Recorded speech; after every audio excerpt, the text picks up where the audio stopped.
திருவடிதா விதி பாரம் குறைச்சிடுந்தா நம்ம பாவம் மறைஞ்சிடுந்தா தாங்கும் இருமுடிதா அது ஐயன் திருவடிதா விதி பாரம் குறைச்சிடுந்தா நம்ம பாவம் மறைஞ்சிடுந்தா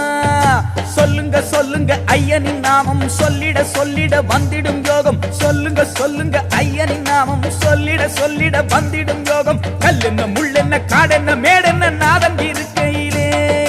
கல்லென்ன முள்ளென்ன காடென்ன மேடென்ன